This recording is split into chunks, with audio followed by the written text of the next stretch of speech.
that the United States will withdraw from the Iran nuclear deal.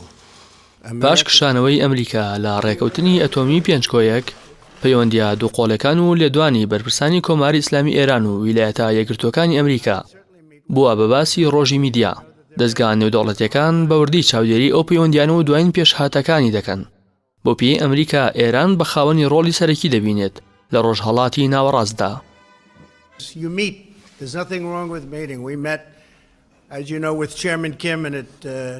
لە نوێترین لێدوانیدا دۆناڵد ترامپ سەرۆکی ویلایەتە یەکگرتووەکانی ئەمریکا ئاشکرای کرد ئامادەیە بەبێ مەرج لەگەڵ حەسەن ڕۆحانی سەرۆک کۆماری ئێران کۆببێتەوە. ترامپ لە کۆنفرانسێکی ڕۆژنامەوانی ڕایگەیاند لەگەڵ کەسانی دیکە گفتوگۆکردن هیچ کێشەیەکی تێدا نییە بەتایبەتی لەگەڵ ئەو کەسانی کە ئەگەری هەیە بچنە جەنگ لە دژیانەوە بۆ ڕێگریش لە ڕوودانی خوێنڕشتن لەگەڵ هەموو کەس کۆ دەبێتەوە و هیچ کێشەیەکیش لە کۆبوونەوەدا نابینێت. ترامپ ئەوەی بەبیری ڕۆژنامەنووسان هێنایەوە کە پێشتریش لەگەڵ سەرۆکی کۆرەیە باکوور کۆبووتەوە لە کاتێکدا لێدوانەکانیان گەشت بوویە ئەو پەڕی تند و تیژی. لە یەکەمین کاردانەوەشدا بەرامبەر لێدوانەکانی سەرۆکی ئەمریکا کۆماری ئیسلامی ئێران لە ڕێگەی ڕاوێژکاری سەرۆک کۆماری ئێران وەڵامی لێدوانەکانی ترامپی دایەوە و ڕەتی کردەوە بەبێ ئامادەکاری و مەرجی پێشوەخت لەگەڵ ئەمریکا بچنە نێو کۆبوونەوە و دانوستان. حامید ئەبوتاڵبی ڕاوێژکاری حەسەن ڕۆحانی سەرۆک کۆماری ئێران لە تویتێکدا لە تۆڕی کۆمەڵایەتی تویتەر ڕایگەیاند بۆ دانیشتن لەسەر مێزی گفتوگۆ دەبێت ئەمریکا بگەڕێتەوە ناو ڕێکەوتنی ئەتۆمی پێنج کۆیەک و پابەندی خۆشی بۆ ڕێکەوتنەوە ڕابگەیەنێت. ئەبوتاڵبی لە پاڵ گەڕانەوەی ئەمریکا بۆ ڕێکەوتنی ئەتۆمی چەند مەرجێکی تری وڵاتەکەی باس کردووە لەوانە کەمکردنەوەی دوژمنایەتیەکان و ڕێزگرتن لەگەلی ئێران. تصور میشه که اگر ما مشکلاتمون رو با آمریکا حل کردیم ما همه این مشکلات کشور حل خواهد شد.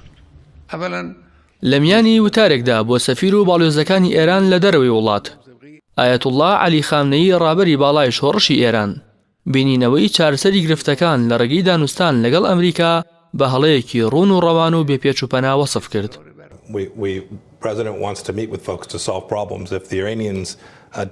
لە ڕوونکردنەوەیەکدا لەسەر وتەکانی سەرۆکی وڵاتەکەی مایک پۆمپیۆ وەزیری دەرەوەی ئەمریکا ڕایگەیاند سەرۆکی ئەمریکا لەگەڵ دانوستان و گفتوگۆدایە بەڵام بە زەمینەسازی و بەدیهێنانی کەش و هەوای دانوستان.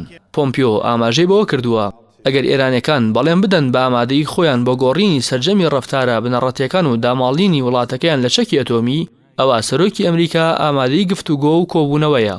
پێشتریش بەهرام قاسمی وتەبێژی وەزارەتی دەرەوەی ئێران ڕایگەیاندبوو تا ئەو کاتەی هەڵوێستی دژمنکارانەی ئەمریکا بەرامبەر وڵاتەکەی بەردەوام بێت دانوستان مەحاڵە.